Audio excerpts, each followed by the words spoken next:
You ask Tiger to solve. This deals with linear equations with one unknown. The final result is x equals 4. Let's solve it step by step. Simplify the expression. Find the greatest common factor of the numerator and denominator.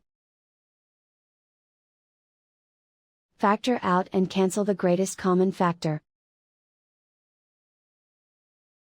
Isolate the x. Multiply both sides by 5. Group like terms. Multiply the coefficients. Simplify the fraction.